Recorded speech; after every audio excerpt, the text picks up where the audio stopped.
So tonight we're chatting with Angela and Annika of the Wonder Year book. Stay tuned. Grab your favorite drink, whether it's a coffee, cocktail, or tea, and get ready. It's Ladies' Night on Lady Overlander Radio.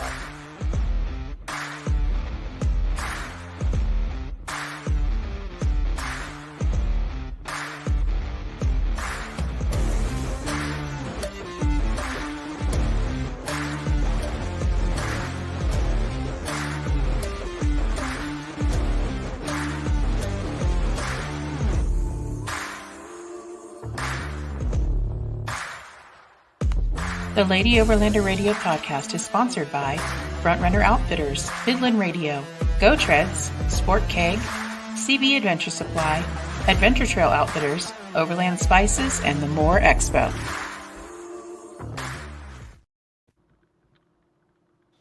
Hey, Arla. Hey, girl. Hey. Hey, girl. Hey. So, how you been, Arla? Good. It's a little warm here. I'm ready for fall weather. I don't understand. I know. It's 90 degrees today. I'm over it. I've been saying that for months. I'm done. Yeah, it was cool last night. It was actually really cool, and we had a nice wind from the north.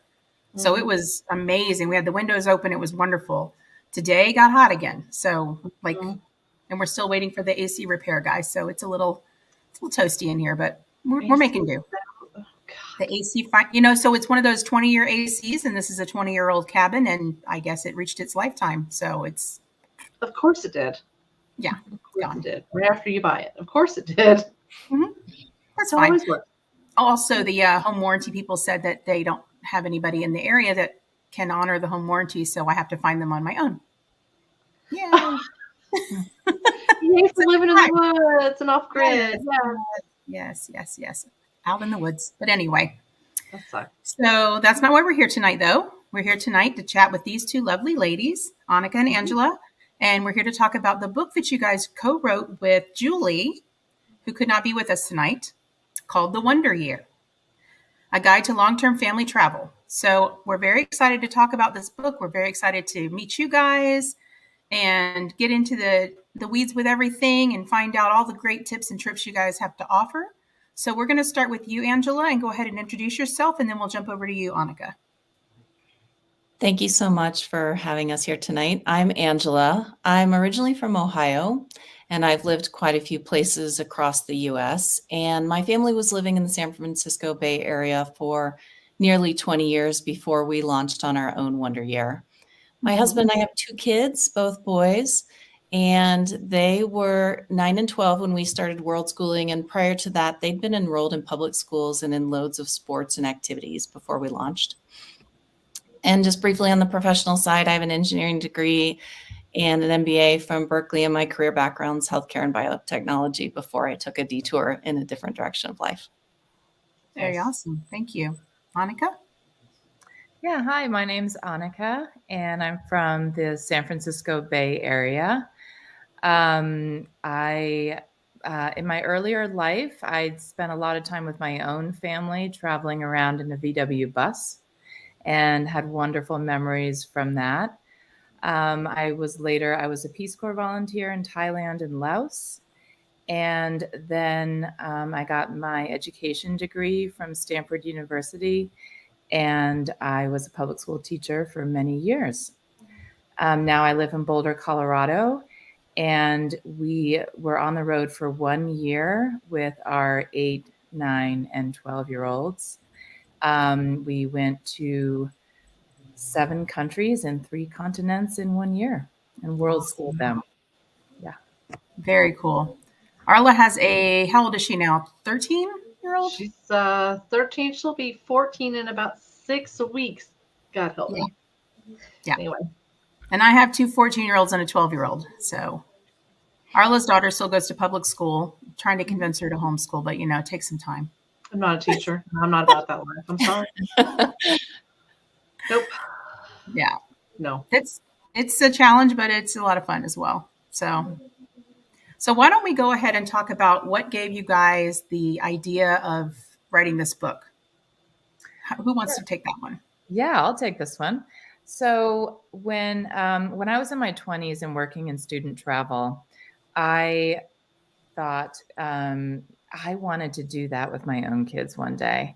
And so my husband also thought that was a good idea, which is really lucky of me.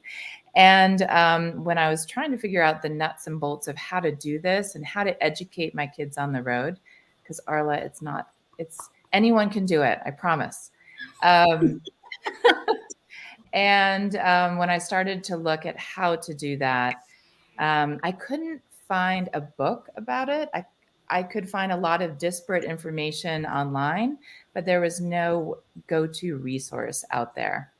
And so I knew Julie, our third co-author, because our kids were in the same preschool together. And I knew that she had done a year on the road in her RV. And so she gave me lots and lots of ideas and kind of the logistical backbone of doing a year like this. And then I also met Angela through a mutual friend, and she'll tell you about it in a bit. But she did 2 years on the road, both domestic in an RV and overseas. And she also gave me lots of important tips and tricks. But mostly what both of them gave me was that pat on the back encouragement to do it. They both told me you're not a bad mom for wanting to pull your kids from the educational setting, and it is doable. And so that's really what prompted this book. Because when I got home from my trip, I kept looking for that book.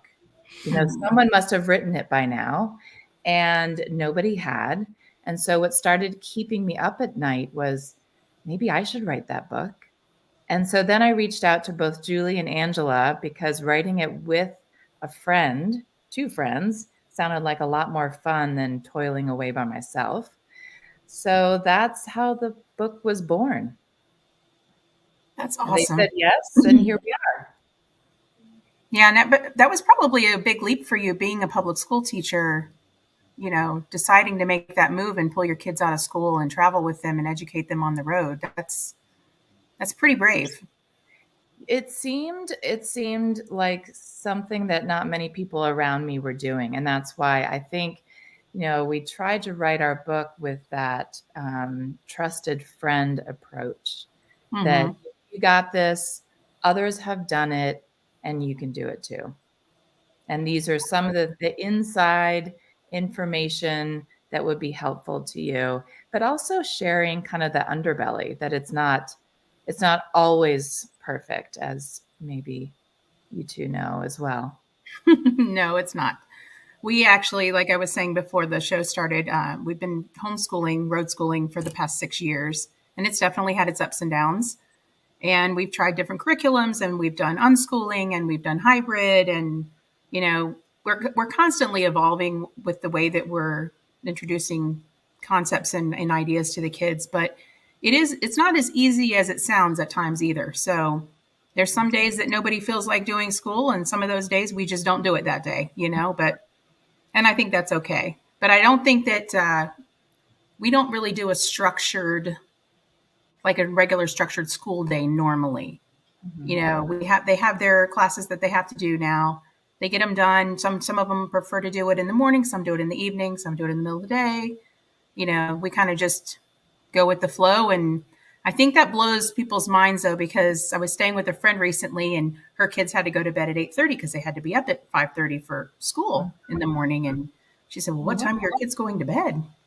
I said, "Probably about 10 or 11. She said, what time do they get up for school?" I said, "About 8 or so. And then they eat breakfast and everything, and then they get started." And she's like, "Oh, okay." But that was unheard of when I was a kid. You went to bed at 8 o'clock, you got up in early morning, you got on the school bus, and that was it, So it's interesting to see how things have evolved over the years, and how I believe homeschooling, world schooling, road schooling, all of those have kind of come into a little bit more of the norm. I think it's still the unusual way to go, but it's a little more of the norm. Would you agree with that, Angela? Definitely. And I was like Arla. I just want to say I am not a teacher, and my kids were in public school and doing fine. And I felt like I was leaving the education. I was an involved parent. I knew what was going on, but I was leaving most of their education to the teachers. And so when I started, it was cold. I had no idea what I was doing. And, I started by researching a ton and trying to gather information in all the different ways I could do it. And then I got overwhelmed by all the different ways I could do it. And then within the first month of being out there, it changed completely again.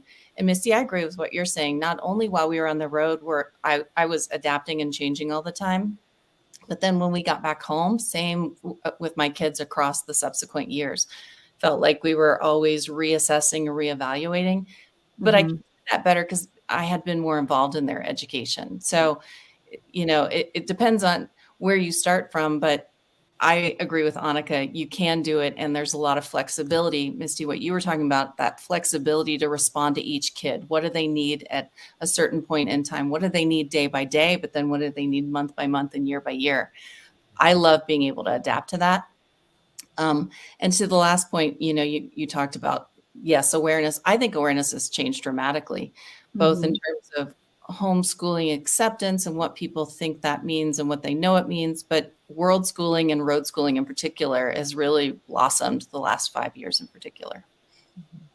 Yeah, as I was mentioning before, I know several families that are currently traveling internationally and homeschooling their kids, and they go to different, world school pop-ups and, temporarily enroll their child in, like my friends are in South America right now. They enrolled their son in Spanish, and kind of immerse him in the local education system there. And they, that's what I like about world schooling specifically, is that as you travel, you can meet up with other families. You can do all kinds of different activities together, where you can enroll your child in a local school for a little while and let them have that experience. So it really is very flexible. And so when my family went, I feel like we kind of did our thing. Like we connected with some people along the way, but I didn't know about all the things that you're talking about. Back then there were summits and the hubs and pop-ups were starting.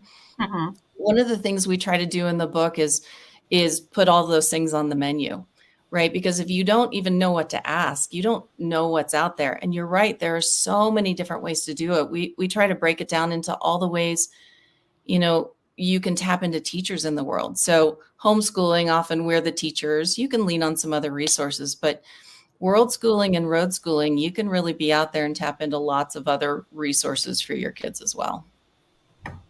I agree. And I wanted to share, one of the pop-ups is run by Rachel Carlson. It's called World School Pop-Up Hubs.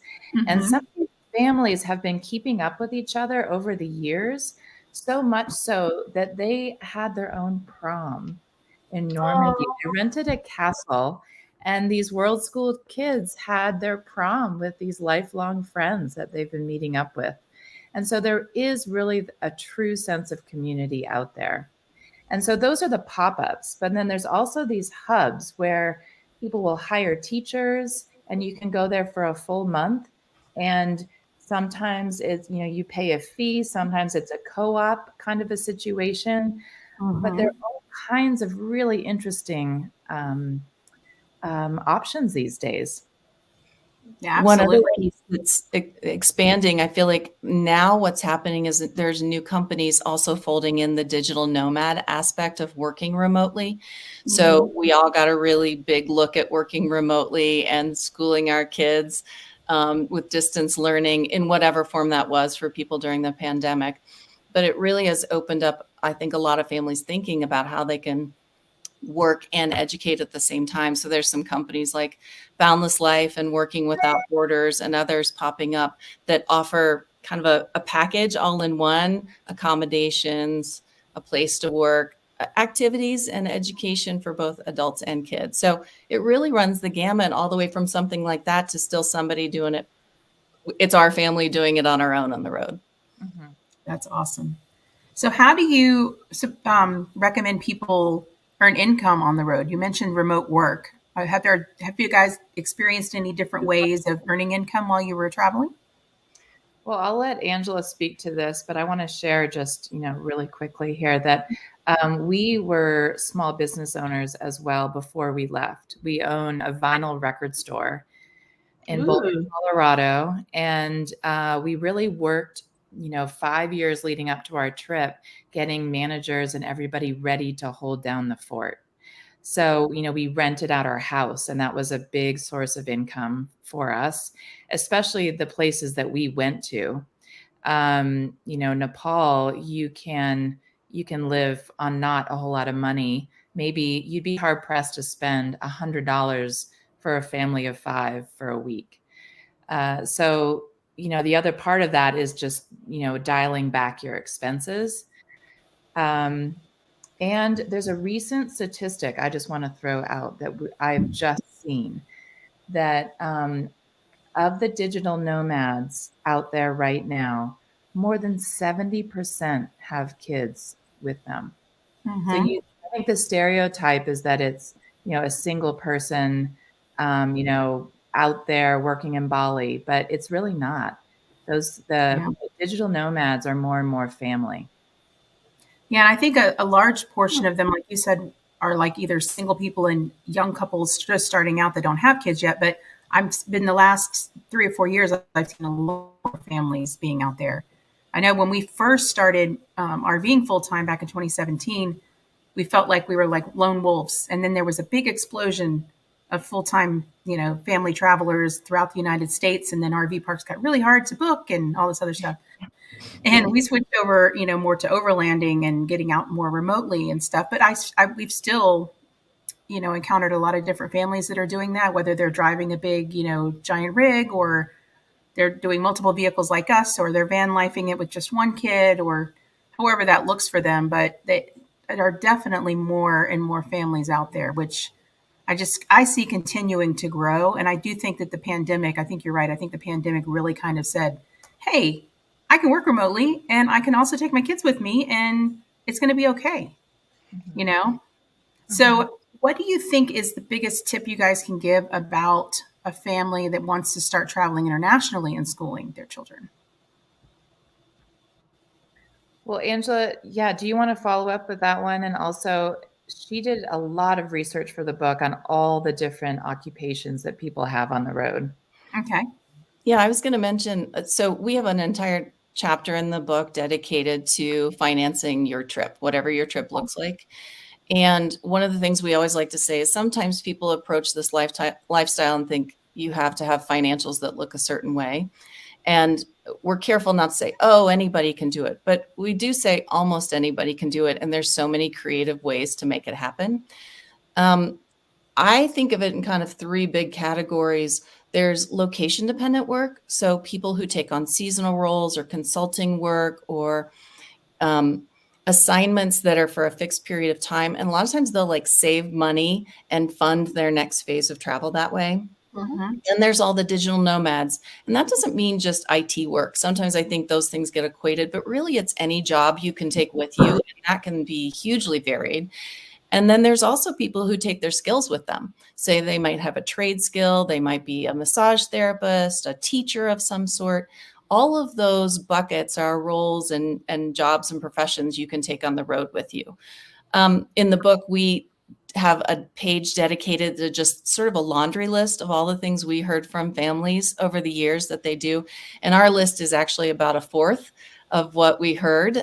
We culled it down, but it's really varied. And the message that we always want to leave people with is with careful planning and thinking about the job you have now and or the job you want to be doing. A lot of times there's a way to make it happen. Absolutely. I've met everybody from traveling nurses to insurance adjusters to people working on oil rigs, people working on pipelines, people doing, just content creator, YouTube stuff. I myself work remotely as in IT. Not exciting, but it works. But yeah, you're right. There's all different kinds of ways to earn money. We've done seasonal volunteering at state parks, and I know people that volunteer at or do side jobs at national parks. And I think that there's, plenty of opportunities overseas to do those different types of short-term gigs as well and make There's money. also, in addition to jobs, you can also use anything you already own. So a lot of people do rent out their house either for shorter, Mhm. long-term stays. They do house swaps. Not You can't earn money, but you're saving money on the other side on your accommodations. People even are renting out their cars and other assets while they're traveling. So that's actually a nice way to bring in an income stream if there are things you own and can leverage. That's a really good point, actually. I just joined a world schooling group on Facebook that part of it is just about house swapping. Somebody needs somebody to be here and there, and they just kind I'm in that group. of work it out. Yeah. Yeah, I think that's pretty awesome.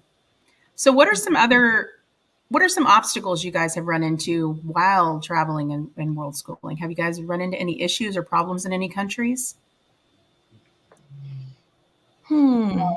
I'll share, this is not necessarily country specific, but Okay. it can, I think when you're traveling in the US, there's the idea of kind of, we're going to have great bandwidth. Some people think we can educate, with everybody online. And in a lot of countries, that's just not feasible. Right. When we were staying, for example, in the Greek islands, we did have good Wi-Fi. I mean, good enough for one person to be on Zoom at a time. And, they kind of gave us an allowance for broadband usage, and we used it a month's worth up in 1 week. And then they Yeah. started charging us extra. So I do feel like, if you want to get off the beaten path, you have to kind of think beyond packaged curriculum and kind of get a little bit more creative. And in our education section of the book, we really go through, these are all the different ways that you can educate your kids yourself organically, not, just plugging into online education. But there's all different ways to do it. And just getting curious together, waking up in the morning and saying, hey, let's just, kind of let's go downtown and see what's there. And oftentimes it will be one of the most educational experiences of the week or the month. Absolutely. Angela, did you run into any issues? I think two I would mention. One, we tried to stay ahead of, but you touched on it before, Misty. It's the community aspect for kids and staying connected to peers. So before those world schooling communities were really blossoming, we tried to make sure that our two boys traveling with their parents and spending 99% of their time with them had other ways to tap in. So for us, that meant visits home. We created an itinerary that made space for returning to our home base. That, by the way, when we left on our trip, we were moving from that place. So we weren't going to return there. We were relocating. And so we built in ways to go and visit friends and family through the year to kind of, fill our kids' buckets, if you will, of time with kids their age. Friends and family joined us out on the road too. So people came along and camped with us from home, which was wonderful. I will say my older son got his first phone right before we left. So he had a way to stay in touch with friends, and even just online gameplay and things like that can kind of, fill that need sometimes too. I've heard other families talk about this as well. So in addition to world schooling communities, visiting local parks to meet other kids and other families, tapping into expat groups, so outside the country in particular. That's a great resource for families. And you're traveling somewhere you don't know, and sometimes you don't speak the language, tapping into expat groups can be really, really helpful. One of the things that we did along those same lines is we had our kids join sports teams in New Zealand. And we were there for 3 months. And my daughter was on a competitive open ocean swim team. Yes, there is. Wow. And we were immediately welcomed into the fold. And, there were, swim competitions that we were all camping out for. And so they had that social interaction. Yeah, so those are ways to kind of get around the social hurdle. The second one I was going to mention is about healthcare and insurance, because this really comes up for people who start to go international because everything changes, right? So some insurance companies will cover outside the US and some don't. So there's all different kinds of plans that families need to consider. Healthcare, maybe potentially having evacuation coverage, particularly if you're doing things in remote areas or higher risk, in addition to whether or not you choose to do travel insurance. And so there are companies that specialize in international coverage for families traveling long term. And exploring those, or working even with a broker who, usually an insurance broker, makes money from the companies, not from the client.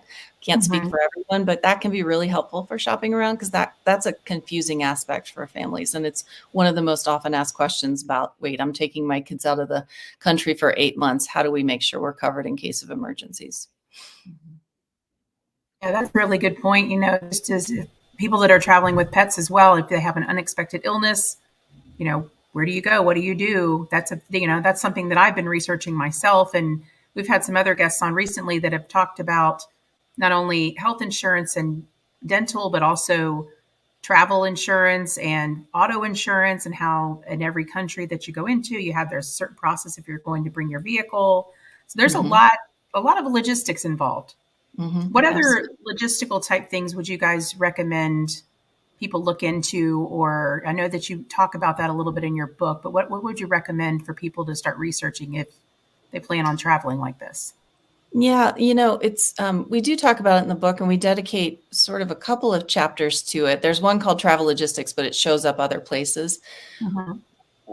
Just to step back for a second, one of the things we heard from families over and over again, and that we personally felt, was when you're starting out, it's really easy to feel overwhelmed by all the things you have to solve. So our book is written to kind of present the questions that feel overwhelming, and then begin to answer them and point people to other resources both. So sometimes you don't even know what you should be asking, which is sort of your question here, right? In the travel logistics piece, we talk about, deciding where to go. That can be a really fun and creative mission for a family to take on together, but it can also feel overwhelming. So we even try to give filters to people, like what they might consider when they're deciding where to go. And that can be domestic or international. Then it's, Mhm. how do you get there? It's, where do you stay? It's, what paperwork do you need before you go? Um, all the insurance pieces we were just talking about. How does it impact your financials back home, including paying taxes and all those other logistics? Communicating, staying, connected, both in terms of Wi-Fi, but even when you're really off grid. And the two of you probably know much more about that than I do, but we do try to give that some time and attention too. My family did go really far off grid. We always had a satellite communicator with us. And so all those little detailed kinds of things that you may or may not know about, we try to give a mention, so that really, if somebody's using our book, it can be the go-to source, sort of start to finish, all the pieces you might need to know. Perfect. That's awesome. Annika, did you have anything else to add to that? Um, well, I think Angela, kind of covered all the bases there, but I really do think that what we really try to do, because it just can feel so insurmountable, is just, give the reader a checklist to start ticking through all those questions and answers. And sometimes there are just really surprising ways through. And I'll give you one example. Um, in Nepal, we were really starting to look at evacuation insurance, which can be extremely expensive. Mhm. And there are ER doctors that can be on call for a family, but you pay like a membership fee. And then we realized that our travel credit card would cover international evacuation from Nepal. Oh, And it was wow. included. We had no idea. So there's all kinds of really interesting, creative solutions to all the questions that will be on any potential family travelers list. Yeah, you guys both brought up a good point about it being overwhelming for sure, because, like I said, I've been homeschooling for years, but taking the kids to other countries and figuring out the logistics for 5 people and all of that, it does seem a little daunting. I'm not going to lie about that. Mhm. it feels a little overwhelming at times, but I think that part of that is the adventure, Mhm. and part of figuring all of that out, whether with assistance or without, is just part of the whole journey of Yeah, it's travel. part of the learning too, right? And including your kids in as much of that as you can. Mhm. Yeah. Yeah. Absolutely.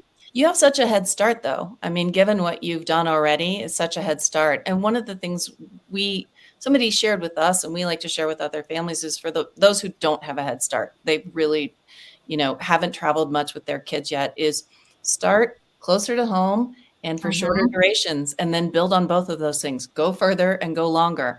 And that seems to work really well for families, particularly with young kids. See how the kids do. See what Mhm. kind of travelers they are. What do they need? What do you need to bring? It's good practice. And that would Absolutely. really help kind of narrow down where you're going to go. If you Mhm. realize, what's really important is X, Y, or Z and those shorter trips, then it's going to help you plan out more extended family travel. Absolutely. And that's one thing that Arla and I teach in our beginner overlanding classes. When people start, where do I start? Start locally, start close to home. That way, if you forget something at home, you can run back and get it if you need to. Go out for a couple of days, see what works, what doesn't, and adjust accordingly, right? It's the same principles that would happen. Obviously, if you're overseas and you forget something or something doesn't go the way that you expect it to, you have to make a little bit different accommodations or plans for that. But I think overall, it's the similar theme, like you said, just start small and kind of build from there. Mhm. It's true with people and with gear and Tips. accommodations. I'll just share, my husband and I just got a different RV. We downsized and we're taking it out for the first time this weekend, and we're camping half an hour from here because we don't know what yet we will have forgotten and what won't be working. And so we can run home. So you're doing a shakedown, We are basically. doing a shakedown. Yeah, Yes. that's a must do. Yes. Perfect. So is there anything else you guys would like to, anything that we haven't asked you yet that you wanted to make sure you mentioned about the book or about your travels? Ani, do you want to talk about reentry, or I can, or you can? Yeah, I think That's a good that's a one. good one. Yeah, so we have an entire chapter in our book on re-entry. And, so much when you're excited to go on the trip, you think about the logistics and the planning and there all the, how are you going to do education, all of those kinds of things. But I think what can really sneak up on people is how difficult re-entry can be. And by re-entry, it could be if you're in an RV going around the United States and then you're coming back to a fixed location, that could be reentry. It could also be reverse culture shock from one part of the United States to another. But it also, if you're living overseas for an extended period of time and then coming home, it can be a lot. And Mhm. also separating. We all had the same experience when we came home after being a solid unit for a year or more. It felt really strange for everybody to go back to their room. And we all started sleeping in the same, the kids were in the sleeping bag on the floor because it just seemed really strange to separate. So all of those things can kind of be that re-entry dynamic that can be pretty hard for both parents and kids. A lot of times, my kids always had the question of, "What was your favorite place?" But they Mhm. had so much more they wanted to share. So really being Yeah. able to slowly process with each other is, I think, a really, really important part of reentry. But we go through in all kinds of different elements of that reentry and how to make it a bit easier. Absolutely. And our son that kind of went through that when we finally moved into a condo we were renting after traveling full time for so long. He did not want to sleep in his own room. He came and slept on the floor in our room because he refused to go and sleep in there. And he was 13 years old at the time. And he was like, nope, I don't want anything to do with that right now. And it took us a few days to get him, kind of acclimated to where he would go and sleep in his own room. But he was so used to sleeping in the tent with my husband that he just didn't like it. He didn't know what to do with himself. Mm-hmm. So there's definitely an adjustment when you're switching from one type of lifestyle or travel, or being all together, like you said, back to a sticks and bricks house or back to public school or back to the United States from being somewhere else. There's always going to be an adjustment period. Have you guys had any more issues with your kids adjusting back to the standard lifestyle, or do you guys still travel with them pretty extensively? So we landed in Boulder after traveling. And so my kids were moving to a new town completely where they knew no one. Mm, And it was a little bumpy for sure. I think one kid more than the other. They both originally chose a school and ended up switching approaches within a year or two to something quite different. My older kid ended up doing hybrid all the way until he graduated.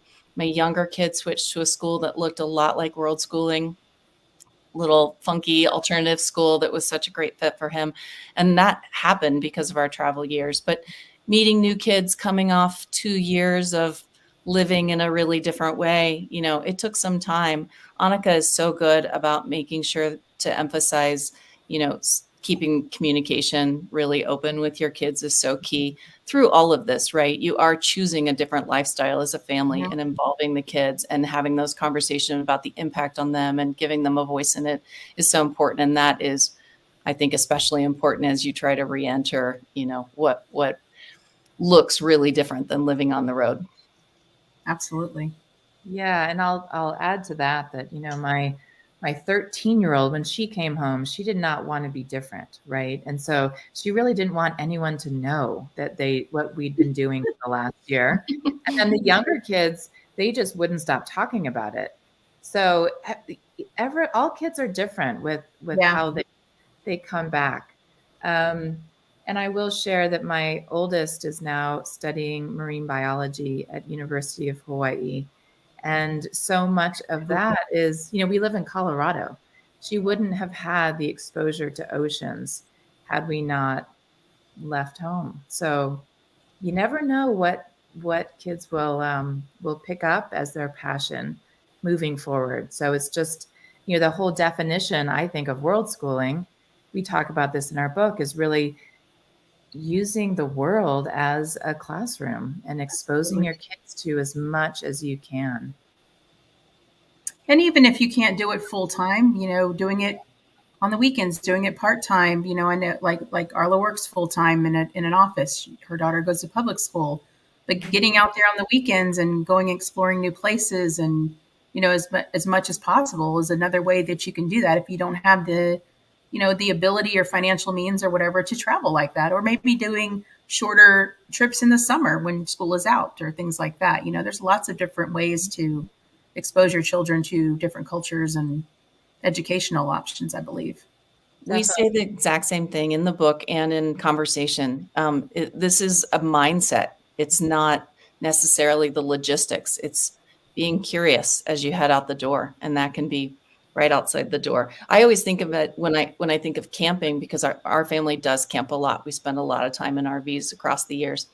And I always think there's things you can be doing world schooling even inside your RV. There's things you can do right outside the door in your campsite. And then there are things you can do in whatever is nearby, town or country, wherever you are. And, we can all fit that into field trips or weekend camping trips or whatever you're able to do as a family. Absolutely. Or hosting exchange students as well. I mean, that is such a way to open the world. That's immediately when we came home, we hosted young people in our home. And so I think and spring break took on a whole new meaning, right? Where do we want to learn about? Let's go to the American South. We'd never been there. There's just, it is a mindset. I bet that was a really neat experience seeing through the exchange students' eyes the United States, right? Taking them to all these different places that we kind of may take for granted, that I'm sure that they were very amazed at some of the places that you took them. Yes, and I'll also share that, when you're on the road, I feel like one of the biggest lessons is the kindness that strangers are shown wherever you are. In the United States, going overseas, just, the art of hosting and welcoming someone. And I feel like we'd been so appreciative and like, my goodness, how do we take in all this kindness all the time when we were on the road? That then when we hosted exchange students, it was our way to give back, right? Kind of paying it forward, so to speak. But it's more, we'd been shown so much kindness. We learned a bit more about how to show kindness to others. Yeah, I was sitting here wondering, what is I guess your favorite country that you went to, first of all, since you both have traveled the world, basically. I always feel like really at home in the outer latitudes. So whenever I get like really far north or really far south, it kind of feels like coming home. I recently did my 23andMe, and that is completely validated in my genetic history. But my very favorite place in the world is Patagonia, like really southern Argentina and Chile. It's so rugged and remote and outdoorsy and kind of raw and gorgeous that I love it there. And, you know, some of the outer reaches in other places too, like Scotland and Iceland. And I think Ani mentioned New Zealand. They all share qualities. And I will say my kids love those places too. And I feel like it's also where they've been able to test some physical limits and some, you know, show some bravery and try new things in the outdoors that have been really rewarding for them. And I have lovely memories of them doing those things. So I associate that with those locations too. We need to definitely talk offline. Okay. These are the areas we were planning on going. Annika? You know, it's a bit like choosing your favorite child here. You won't tell. Okay. Well, yeah. Okay. So I lived and worked in Thailand. So I feel like I should say Thailand, but I'm going to deviate from that. I love Thai people. I love Thai culture, but it is extremely hot, and my kids did not do well with the heat. And I loved New Zealand. I thought that, you know, you have like that just rugged beauty. You've got there, I think they have more sheep than people in the country. So there's not the crowds that you feel in the United States really anywhere you go. And, you know, the people are so nice. We rented an RV in Christchurch on the southern island, and we're, you know, they just give you the RV, and we're on not the wrong side, a different side of the road. And so Which feels wrong. Right. You're extra wide. You're on the other side of the road, and it was like rush hour in Christchurch, which, you know, still it is, you know, a larger city for New Zealand. And we just pulled off the road. You know, we said, let's just wait till it's daylight and just, you know, boondock right here if we can. So there was a guy passing by. We were right on the coast. And we said, do you know if we can camp right here? Is this okay? And he kind of like, I'm not sure, but, you know, I live right down the road. If anybody gives you a hard time, I'm in number 16, just park in our driveway. How long have you been on the road? Do you have any laundry that you need done? You know, just so kind, you know, when you're expecting maybe someone saying, don't park here, but just the kindness of the people was just wonderful. So I would highly recommend New Zealand. Plus, you can communicate. I like it. Mm-hmm. It's funny because people have asked us, you know, because my husband and I have traveled internationally with all the kids. People always ask us, what's your favorite place? What's your favorite place? And we kind of say, I don't know. We might not have been there yet. We might not have gone there yet. So I don't know, you know. There's that old quote, my favorite place is anywhere I've never been. Exactly. That's kind of how we are. It drives people crazy, but we're always wanting to explore a new place and go and, you know, travel and find new things. It drives our kids crazy. I know that. My phrase on this was novelty is my only addiction and travel feeds the beast. Good one. Absolutely.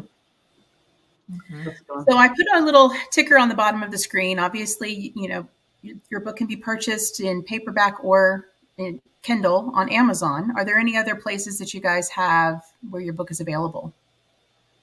Well, if you don't remember anything else, you can go to wonderyear.com because we have a site that launches to multiple places you can purchase.